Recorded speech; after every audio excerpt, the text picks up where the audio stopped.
The skies split open on a warm October evening. Across the earth, a phenomenon erupted simultaneously. Great columns of shimmering, metallic light descended from the heavens, accompanied by a symphony of haunting, otherworldly chimes. The world watched in awe and dread as the beams struck the ground, leaving no craters or destruction, only towering monoliths of an impossible black material. Smooth and featureless, they absorbed all light, standing like silent sentinels over major cities. Humanity held its breath. And then they spoke. The voice that came wasn't a sound but an intrusion into every mind on earth.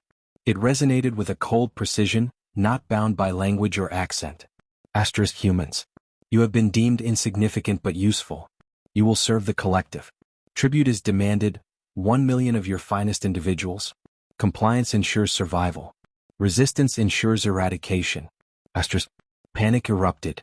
News stations scrambled to interpret the declaration, governments convened emergency councils, and citizens turned to each other with wide eyes and trembling hands. In the span of minutes, the world had changed irrevocably. The alien voice continued, relentless and unfeeling. You have 7 rotations of your star to comply. Fail and your planet will cease. Then, as abruptly as they had arrived, the monoliths fell silent. Chaos unleashed. The first day was chaos. Cities erupted in riots as governments attempted to maintain order. Social media became a cacophony of fear and speculation. Who were these aliens? What did they mean by finest individuals? Were they after leaders? Intellectuals? Soldiers? The demand seemed as vague as it was horrifying. In Washington, D.C., the UN convened a rare emergency session, bringing together every major world leader via secure channels. The room was tense, the air heavy with dread as the Secretary General stood to address the assembly. We have 2 options before us, he began, his voice steady despite the tremor in his hands. Compliance or resistance. Both carry unimaginable risks. Compliance isn't an option, a stern-faced general from Russia interrupted. We don't even know what they mean by tribute. And if we hand over 1 million people, what's to stop them from coming back for more? But if we refuse, argued a scientist from Japan, they might destroy us entirely. These beings clearly have technology far beyond our comprehension. We may not even be able to fight back. The debate raged on, but the truth was clear. Humanity was unprepared. For all our advancements, for all our progress, we had no defense against something so utterly alien.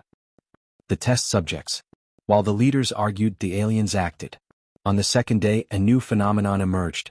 Across the globe, individuals began disappearing without warning.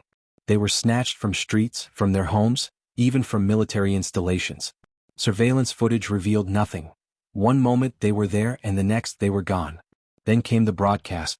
The aliens began transmitting a feed into every device capable of receiving it. It showed a sterile, white chamber where humans stood frozen in fear. They were subjected to unknown examinations. Beams of light scanned them, their bodies contorted in unnatural ways, and strange machines hummed ominously in the background. Some returned, dazed and unresponsive. Most did not return at all. The message was clear. The aliens were not bluffing. The first strike. On the third day, humanity struck back. A coalition of the world's top militaries launched a coordinated assault on one of the monoliths in Nevada.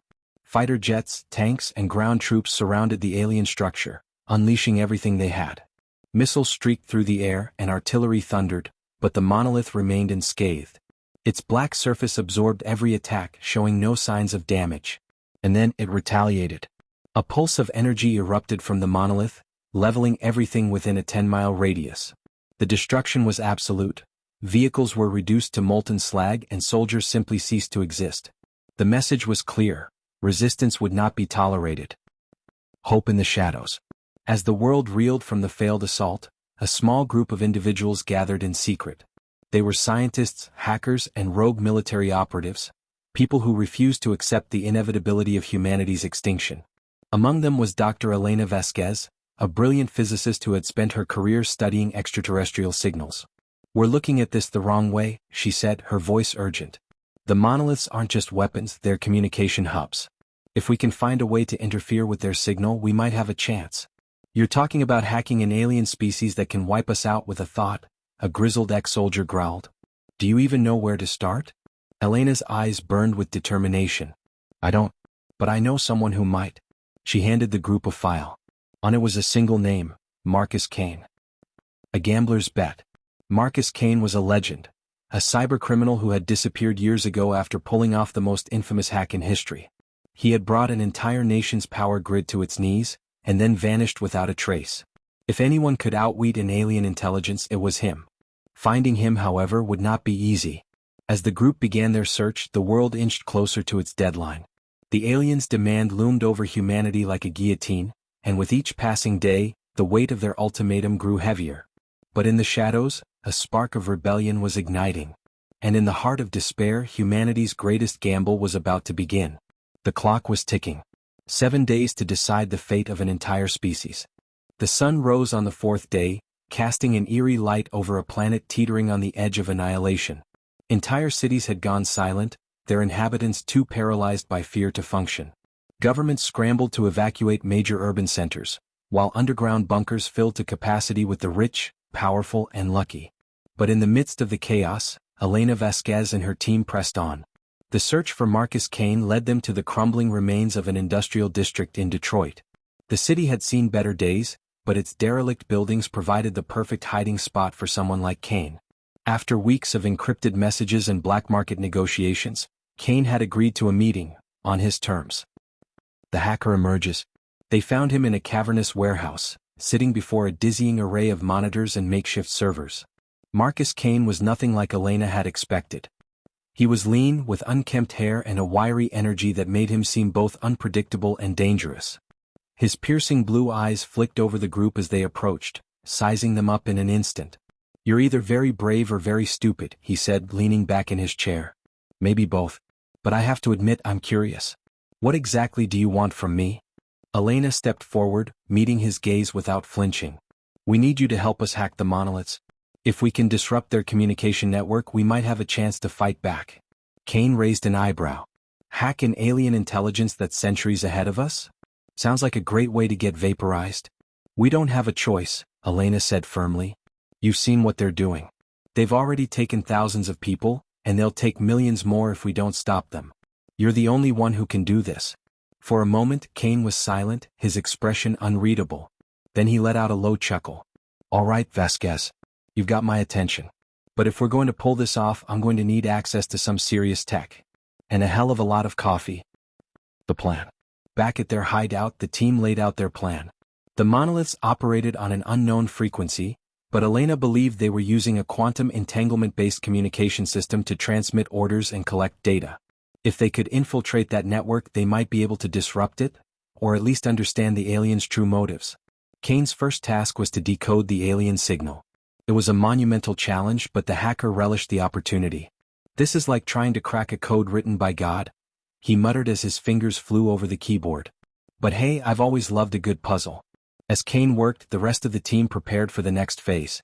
They needed a portable EMP device powerful enough to overload the monolith systems. It was a risky move. If the device failed, they could alert the aliens to their plan and bring down their wrath. To build the EMP, they turned to Derek Cole, a former engineer who had worked on classified military projects. "This thing's going to fry every circuit within 100 yards, he said, carefully assembling the device. "Let's just hope it doesn't fry us along with it." The fractured world. While the resistance worked in secret, the rest of the world spiraled further into chaos. Protests erupted as people demanded answers from their governments. Religious leaders claimed the aliens were divine beings, sent to punish humanity for its sins. Conspiracy theories spread like wildfire, some claiming the monoliths were man-made, others insisting the entire event was an elaborate hoax. Meanwhile, the aliens continued their silent abductions. In Paris, a renowned physicist vanished from his laboratory. In Mumbai, an Olympic gold medalist disappeared during a live interview. The pattern was clear: the aliens were targeting humanity's best and brightest. By the 5th day, the number of missing had surpassed 100,000. The deadline loomed closer, and the question on everyone's mind remained unanswered: would humanity comply with the aliens' demands? The first breakthrough. Late on the 5th night, Kane made a breakthrough. "I've got it," he announced, his voice tinged with excitement and exhaustion. The team gathered around as he pulled up a complex diagram on his monitor. "This is their communication network," Kane explained. "It's like a web with the monoliths acting as nodes. They're all connected to a central hub, something in orbit, I think. If we can disrupt the signal at one of the monoliths, we might be able to send a ripple effect through the entire network. Elena studied the diagram, her mind racing. But disrupting the signal isn't enough. We need to send our own message, a warning. Something that tells them we won't be their slaves. Kane nodded. I can work on that. But we'll need to get close to a monolith to transmit it. And that means we're going to need boots on the ground. The volunteers. Getting close to a monolith was suicide. The alien structures were heavily guarded by automated drones, sleek, black machines that moved with terrifying speed and precision. But the team had no choice. If they wanted to execute their plan, they needed someone to deliver the EMP and protect the transmitter. That's when Sarah Chin stepped forward. She was an ex-Special Forces operative, hardened by years of combat experience. I'll do it, she said, her voice steady. You'll need someone who can think on their feet when things go south. And trust me, they will. She wasn't alone. A second volunteer emerged. Malik Adebayo, a former demolitions expert with a knack for improvisation. If we're going out, we might as well go out swinging, he said with a grin. With the team assembled, the plan was set in motion. They would target the monolith in Nevada, the same one that had obliterated the military strike days earlier. It was a bold move, but the team knew they had no other option. The night before the mission, the team gathered in the dimly lit hideout. The weight of what they were about to do hung heavy in the air.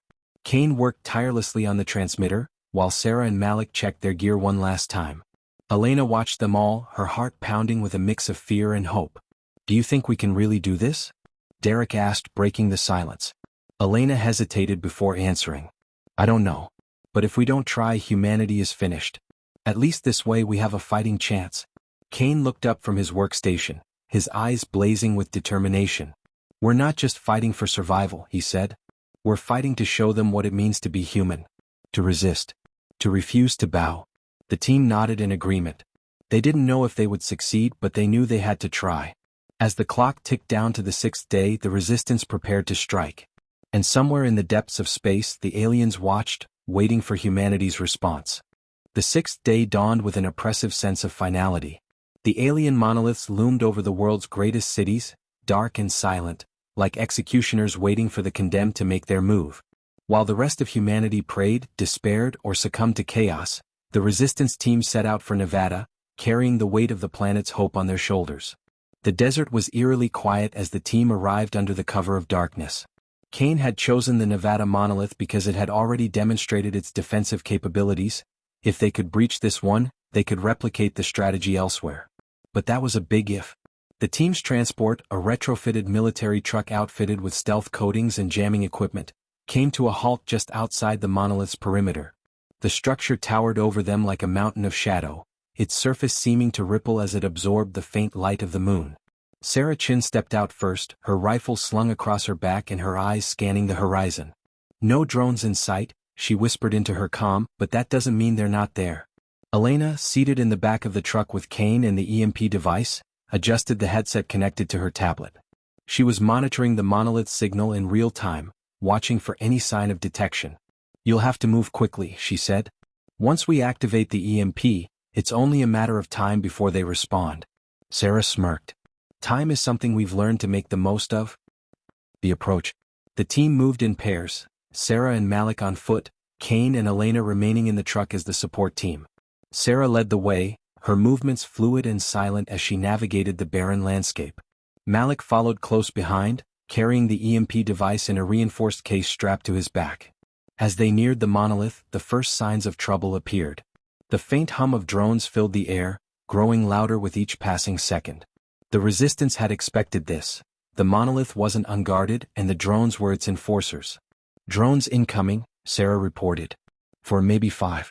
Confirmed? Kane's voice crackled over the comm. You've got 30 seconds before they're in range. I'm uploading a jamming sequence now. Back in the truck, Kane's fingers flew over the keyboard. He was sweating, muttering to himself as he tried to scramble the drone's targeting systems. Come on, you alien bastards, let me in. Got it? Kane exclaimed as a surge of data scrolled across his screen. A moment later, the drones faltered mid-air, their sleek forms twitching erratically before spinning off in random directions. You're clear? Kane said, grinning. For now. Contact. The monolith loomed closer with every step. Its surface was mesmerizing, an abyss that seemed to swallow light and sound. Malik set the EMP case down and began assembling the device with quick, practiced movements. "How's it looking, Elena?" Sarah asked, keeping her rifle trained on the horizon. Elena's voice came through the comms, tense but steady. "The signal is stable, but I'm seeing fluctuations. It's like they know something's wrong." "Then we'd better move faster," Malik muttered. He locked the final piece of the EMP into place and gave Sarah a thumbs up. "Ready to rock."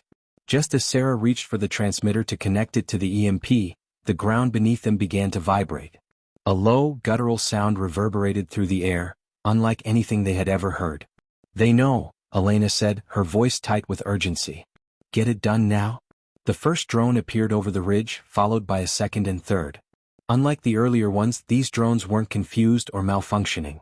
They flew in perfect formation, their sleek forms glowing with an ominous red light.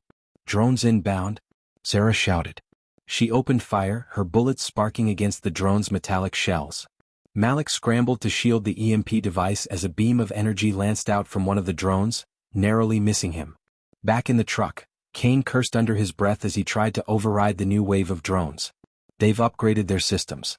These things are adaptive. Every second we wait, they're learning more about us." The EMP detonates. "Malik, cover me." Sarah yelled as she sprinted toward the EMP device, dodging another energy beam. Malik pulled a small explosive from his belt and lobbed it toward the drones, the resulting shockwave throwing them momentarily off course. Sarah reached the EMP and slammed the transmitter into place. "Elena, it's connected. Start the countdown." Elena's hands trembled as she initiated the sequence. "Detonation in 90 seconds. Get clear?" But the aliens weren't about to let them escape.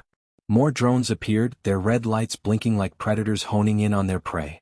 Malik grabbed his rifle and fired at the nearest one, taking it down in a spectacular explosion. "Go, Sarah. I'll hold them off." "No way," Sarah shot back, her eyes blazing. "We leave together or not at all." The drones descended on them, forcing the pair to fight back to back. Their weapons blazed in the darkness, the sound of gunfire and explosions echoing across the desert. The EMP's countdown ticked away, every second feeling like an eternity. "Shockwave. 10 seconds. Elena's voice shouted over the comms. "Brace yourselves." Sarah and Malik dove behind a rocky outcropping as the EMP detonated. The blast was silent, but its effects were immediate. A wave of crackling energy rippled outward, lighting up the night sky in a blinding flash. The drones froze mid-air, their lights flickering before they plummeted to the ground in lifeless heaps. The monolith itself reacted violently. Its surface shimmered and cracked, releasing bursts of alien light as its signal collapsed. Elena, watching from the truck, gasped as her screen filled with data. "It's working. The network is destabilizing." But the celebration was short-lived. The ground trembled again, this time more violently. The monolith let out a deafening roar as a beam of energy shot into the sky, splitting the clouds. Elena's screen flickered, showing erratic readings. "They're sending reinforcements," Kane said grimly. "We need to move. Now." "Retreat." Sarah and Malik regrouped, sprinting back toward the truck as more drones began pouring out of the monolith's base. These were larger and more heavily armed, their metallic frames gleaming with an otherworldly sheen. "Get in," Kane shouted, revving the engine. The truck roared to life, its wheels kicking up sand as it sped away from the monolith. Elena clutched her tablet, her eyes glued to the data streaming across the screen. "We did it," she said, her voice filled with a mix of relief and disbelief. "We disrupted the network." "Yeah, but for how long?" Kane muttered, glancing at the monolith in the rearview mirror. Its surface was fractured, but it wasn't destroyed. "Not yet." A grim revelation. As the truck sped through the desert, Elena continued analyzing the data. What she found sent a chill down her spine. "This isn't just a communication network," she said, her voice shaking. "The monoliths are part of their fleet. They're not just relaying orders, they're anchoring something in orbit." "Something massive?" Kane frowned. "You mean their mothership?" "No," Elena said, her eyes wide with fear. "Something worse. This was just the beginning." The team exchanged uneasy glances as the truck raced into the night. They had struck a blow against the aliens, but it was clear that the real battle was only just beginning. The truck barreled through the Nevada desert under a sky lit with unnatural light. Behind them, the damaged monolith pulsed like a wounded beast, its fractured surface oozing alien energy into the atmosphere. Every member of the team felt the same dread gnawing at them. They had disrupted the network, but at what cost? And what was coming next? Elena's voice broke the tense silence. The monolith signal is down, but it's not offline. It's calling for something far bigger. Whatever we've done, it's forced their hand. We'll deal with it when it gets here, Sarah Chin said firmly, her grip tightening on her rifle as she scanned the horizon for more drones. We knew this wasn't going to end with just one strike. Kane, still at the wheel, let out a grim chuckle. Optimism. That's cute, Chin. But I've got news for you. Whatever's coming next isn't something we can shoot our way out of. No, Elena said, her voice steadier now. But we've made them bleed. That means they're not invincible. The revelation. Back at their hidden base, Kane and Elena worked feverishly to decode the data she had pulled from the monolith during the strike. The rest of the team stood by, weary but alert, knowing the aliens wouldn't give them much time to breathe. On one screen, Elena displayed the monolith network's partial collapse. On another, Kane traced the ripple effects of their attack across the globe. This isn't just about control, Elena said, pointing to a section of the data. These monoliths, they're not just ships or communication hubs. They're terraformers. Terraformers? Malik repeated, raising an eyebrow. They're here to change the planet? Exactly, she replied. And not for us. The atmosphere, the magnetic field, the ecosystem, all of it is being reconfigured to suit them. That's why they're taking our best scientists and engineers. They're not just abducting people, they're harvesting knowledge. Kane swiveled in his chair, looking pale. And here's the kicker. That reinforcement we triggered? It's not a mothership. It's a weapon. Something designed to finish the job if their ground operations fail. The room fell into a heavy silence. Malik finally broke it. How long do we have? Elena hesitated before answering. Hours. Maybe less. The final stand. As the team processed the revelation, their base's sensors blared a shrill alarm. Sarah sprinted to the surveillance console and brought up a live feed. Her stomach sank as she saw it. A massive object descending through the atmosphere, trailing fire and light. It wasn't a ship, it was a construct, miles wide, bristling with alien technology. The air around it shimmered as it emitted waves of energy, causing the desert sands to writhe like a living thing. They're not wasting any time, Sarah said. We've got incoming. Elena stood, her face resolute. We've got one shot at this. The network is still unstable. If we can overload it further, we might be able to destroy the entire system, including whatever that thing is. Malik frowned. How do we overload it? Kane hesitated before answering. The same way we disrupted it in Nevada. But this time we'll need to hit multiple monoliths simultaneously. And we'll need a much bigger charge. Derek, the team's engineer, stepped forward. I can modify the EMP to amplify its range. But doing that, it'll burn out everything within a mile. Including us. Elena looked at the team, her expression somber. This is it. If we don't do this, humanity won't get another chance. Are we in? One by one the team nodded. None of them flinched. They had made their peace with the stakes long before this moment. The final strike. The modified EMP was loaded into the truck, its power core glowing ominously. The team split into two groups. Kane and Elena stayed behind at the base to coordinate the strike, while Sarah, Malik and Derek drove toward the monolith in the distance. The air grew heavier as they neared the alien structure, its damaged surface now flickering erratically with pulses of blue and green light. The alien drones were waiting. They descended in a swarm, more numerous and aggressive than before. Sarah and Malik opened fire from the back of the truck, their weapons spitting bullets and plasma rounds into the sky. Derek steered with white-knuckled determination, weaving through the onslaught. Keep them off us, Derek yelled. We're almost in range. Back at the base, Elena watched the chaos unfold on her monitors. Her heart raced as she saw the drones closing in. You're running out of time, she shouted over the comms. You need to deploy the EMP now. Not yet, Sarah growled, her eyes locked on the monolith. We have to get closer. Sacrifice. The truck finally skidded to a halt at the monolith's base. Derek jumped out and began setting up the EMP, his hands moving with frantic precision. Sarah and Malik held the line, their weapons blazing as the drones swarmed them. We're out of time, Derek, Sarah yelled. Hit it. Derek slammed the activation sequence, and the EMP began to charge. But before they could retreat, a massive drone descended from the monolith, its energy cannon aimed directly at the device. Malik acted without hesitation. He grabbed a satchel of explosives and ran toward the drone, dodging its energy blast. Get out of here, he shouted. I'll buy you the time you need. Malik, no. Sarah screamed, but it was too late. Malik reached the drone and detonated the explosives, engulfing himself and the machine in a blinding explosion. The force of the blast staggered Sarah and Derek, but the EMP device remained intact. Tears streamed down Sarah's face as she and Derek scrambled back to the truck. The EMP's charge reached critical levels, and Derek shouted into the comms, "Elena, it's done. Fire the sequence." Humanity's answer. Elena pressed the final command, and the EMP detonated. The blast ripped through the monolith, collapsing its structure and sending shockwaves through the alien network. Around the world, other monoliths began to falter, their surfaces cracking and imploding as the destabilization cascaded across the system.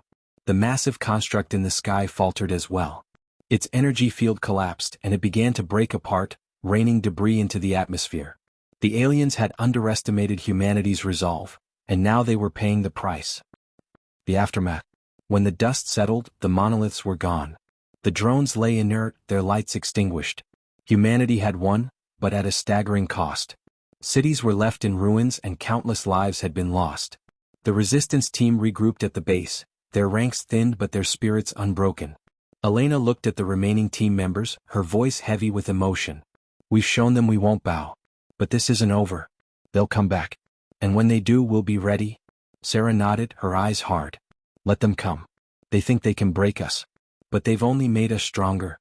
As the sun rose on a battered but defiant Earth, humanity stood united, ready to face whatever came next. The aliens had demanded tribute, but humanity had delivered annihilation, and with it, a promise that they would never surrender their freedom.